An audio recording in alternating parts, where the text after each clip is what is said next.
Hello everyone, this is Megha from PR Global School. This is our third lecture of History Chapter 3, Nationalism in India.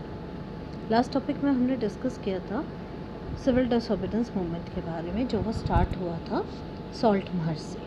अब situation क्या थी, फिर से situation worst होने लगी, तो वायलेंस होने लगी। तो महात्मा गांधी ने इन सिचुएशन के अंदर क्या किया, Mahatma Gandhi once decided to call off the movement and enter the pact with Irwin. अब उन्होंने किसके साथ एक समझौता करने की इरविन के साथ ऑन 5 मार्च 1931 के अंदर। By this Gandhi Irwin pact consented to participate in the round table conference. बेटे ये सेकेंड राउंड टेबल कॉन्फ्रेंस थी, फर्स्ट राउंड टेबल को कांग्रेस पहले ही मना कर चुकी थी। Gandhi consented to participate in the round table conference. Government agreed to release the political prisoner. यहाँ पर गवर्नमेंट जो थी वो एग्रीड थी कि जितने उन्होंने पॉलिटिकल प्रिजनर बना रखे हैं उन्हें वो रिलीज़ कर देगी। But negotiation broke down in the conference and Gandhi ji came back to in India. अभी क्या था कि जो कॉन्फ्रेंस हुई उससे वो सही नहीं लगी उन्हें, तो वो बीच में ही कॉन्फ्रेंस को छोड़कर वापस आ गई। He discovered Congress ban Nehru and Gaffar Khan were in jail. अब बहुत सारे लीडर्स को वापसी जेल में डाल दिया गया। A series of measures had been enforced to prevent meeting, demonstration and boycotts. With great apprehension, Mahatma Gandhi relaunched. अब महात्मा गांधी ने क्या किया, he decided to relaunch civil disobedience movement. उन्होंने दोबारा से अपने मूवमेंट को आके लॉन्च कर दिया, लेकिन इस बार लोगों ने उसे ज़्यादा पसंद नहीं किया कि बार बार मूवमेंट्स जो थे वो बंद हो रहे थे। How participants saw the movement. अब इस पार्टिसिपेंट ने कैसे इस मूवमेंट को लिया। रिच पीजेंट्स, जितने रिच पीजेंट थे, अब हम इसे दो हिस्सों में बता रहे हूँ मैं आपको, एक रिच के अंदर, एक पुअर पीजेंट्स में। Rich peasants were hard hit by the trade depression and falling prices. Prices क्या थे, धीरे धीरे गिर रहे थे, तो रिच पीजेंट्स भी बहुत ज़्यादा परेशान थे। कैश इनकम डिक्लाइंड हो रही थी, फाउंड इट डिफ़िकल्ट टू पे गवर्नमेंट्स रेवेन्यू, तो उनके लिए गवर्नमेंट का रेवेन्यू देना भी मुश्किल होता जा रहा था। Government refuse to reduce the revenue, लेकिन गवर्नमेंट जो थी वो रिफ्यूज़ कर रही थी कि रेवेन्यू कम नहीं करेगी। Rich peasant join the civil disobedience movement to show their resentment, तो रिच पीजेंट्स ने भी इस मूवमेंट को ज्वाइन किया। But they were deeply disappointed when this movement was called off without revising the revenue, लेकिन वो लोग बहुत ज़्यादा डिप्रेशन में आ गए जब उन्होंने देखा कि महात्मा गांधी ने बिना किसी बात के ही इसे बंद कर दिया था। When the movement restarted, they refused to participate. जब मूवमेंट दोबारा स्टार्ट हुआ तो उन्होंने पार्टिसिपेट करने से मना कर दिया। अगर हम पुअर पीजेंट की बात करें, as the depression continues and cash income dwindled. अब कैश इनकम तो पुअर पीजेंट की भी नहीं हो रही थी, तो जो small peasants were unable to pay rent, वो भी रेंट नहीं दे पा रहे थे। They wanted unpaid rent to the landlords by remitted, वो भी क्या चाहते थे कि उनको जो रेंट देना है वो रेमिट कर दिया जाए।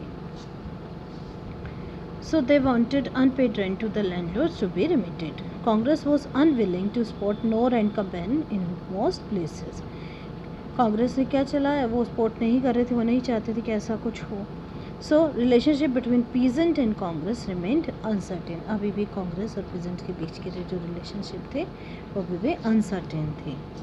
सो अगर हम बात करते हैं बिजनेस क्लासेस की, तो बिजनेस क्लासेस ने इनको कैसे देखा। During world war 1 Indian merchants and industries made huge profit and became powerful. तो जितने भी बिजनेस वाले थे उन्होंने काफ़ी इसमें वर्ल्ड वॉर 1 में उनकी इनकम रही थी। They wanted protection against import of foreign goods.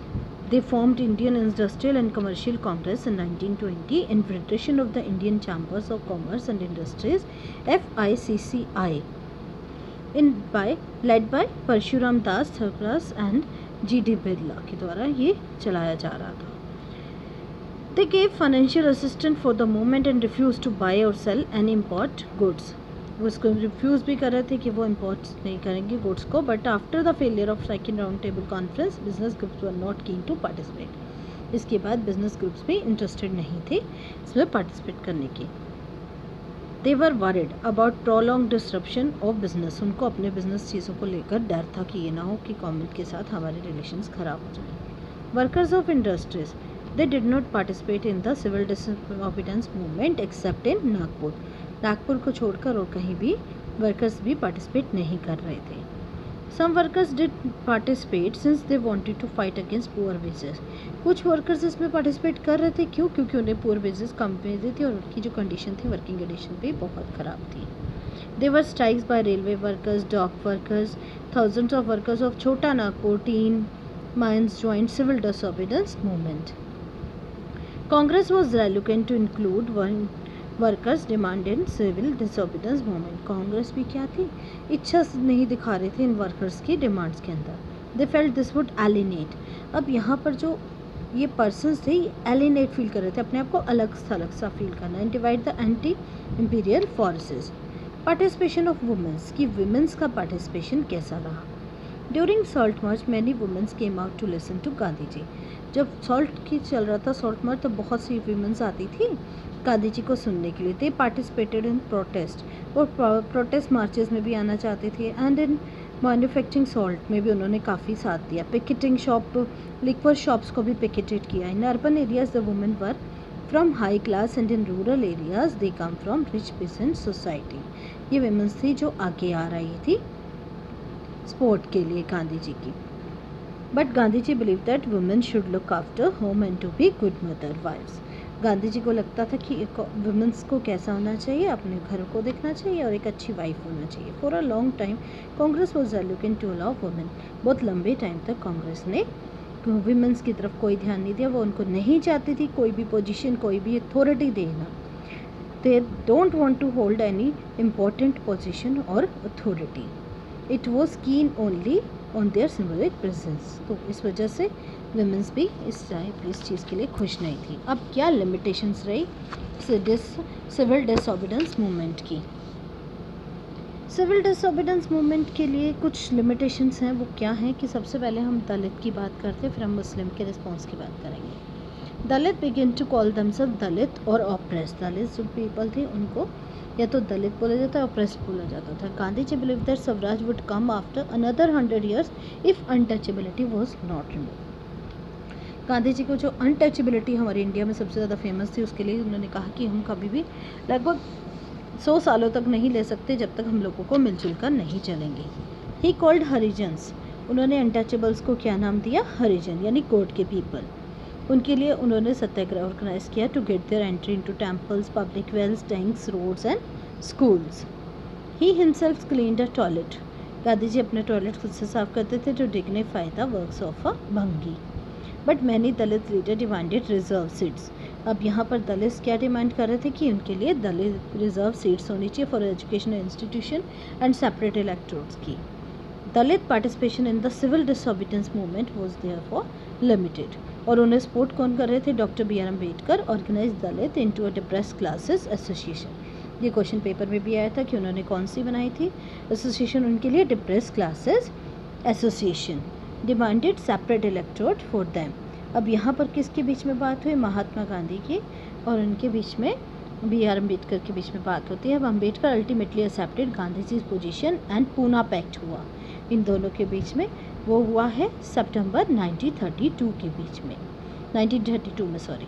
Seats reserve हो गई डिप्रेस क्लासेस के लिए in provincial and central legislative council में, but to be voted in general electorate. तो उनके लिए सीट्स रिजर्व रहेंगी लेकिन जनरल इलेक्टोरेट में ही उनके इलेक्शंस होंगे. नेक्स्ट आता है मुस्लिम response. Some of the Muslim organizations were also lukewarm in their response to civil disobedience movement. वो भी कुछ इसको लेकर इस चीज़ में lukewarm थे. Muslim felt that Congress is associated with Hindu organization like Hindu महासभा. उनको लग रहा था कि जो कांग्रेस है वो हिंदुओं को ही ज़्यादा सपोर्ट कर रही है, हिंदू महासभा ही बनाई गई थी. Relation between Hindu and Muslim worsen leading to communal clashes. तो आपस में क्या होने लगे? कम्युनल क्लैशेस होने लगे एंड रियोट्स, दंगे भड़कने लगे. Important differences was over the representation in the future assemblies. और आगे जाकर ये भेदभाव ज़्यादा बढ़ गए.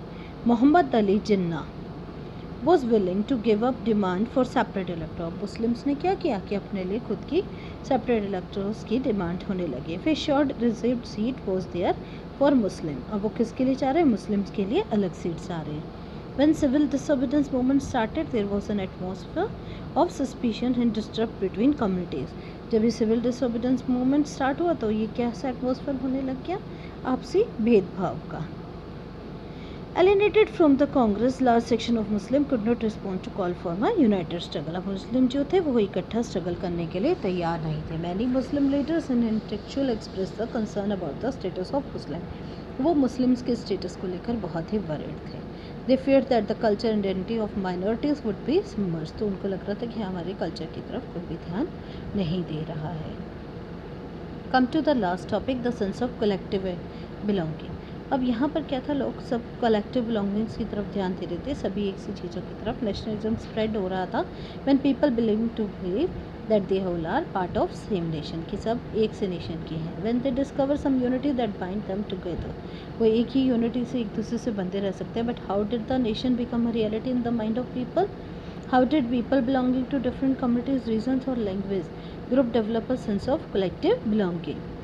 सो कलेक्टिव बिलोंगिंग के लिए इनका क्या रहा? Through the experience of united struggle. But there was also a variety of cultural progress through which nationalism captured the national peoples imagination. इसमें क्या रहा? History was fiction. क्या इस चीज़ की गवाह है? Folklore, songs, popular prints, symbols, इन्होंने भी एक बहुत बड़ा पार्ट प्ले किया है in the making of nationalism. The identity of a nation, इसको एक एलिगरी में देखा गया जिसे भारत माता की इमेज कहा गया. ये इमेज एक फीमेल की ज़रूर थी, लेकिन किसी भी फीमेल से नहीं मिलती थी. The image was first created by the Bankim Chandra Chattopadhyay. In the 1870s he wrote Vande Mataram. Vande Mataram बाद जाकर जो ये हमारा नेशनल सॉन्ग बना. Later it was including his novel Anandamath. उन्होंने अपने नॉवल में भी इसको किया है. And widely sung during the Swadeshi movement in Bengal. Moved by the Swadeshi movement, Rabindranath Tagore painted this famous image of Bharat माता. इन the painting Bharat Mata is portrait as an resented figure. इसे एक पुराने रूप में दिखाया गया, बाद में इसे क्या था, इसमें रंग भरे गए थे. Ideas of nationalism also develop through a movement of revive Indian folk. In the late 19th century Indian nationalist began recording folk tales. और आगे ये जाके कुछ सॉन्ग गाए गए, कुछ फोक टेल्स को रिकॉर्ड किया गया देश को दिखाने के लिए.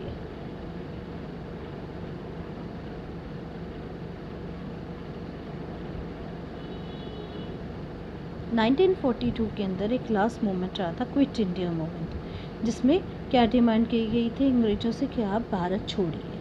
और लास्ट 15 अगस्त 1947 में हमने क्या आज़ादी पा ली थी.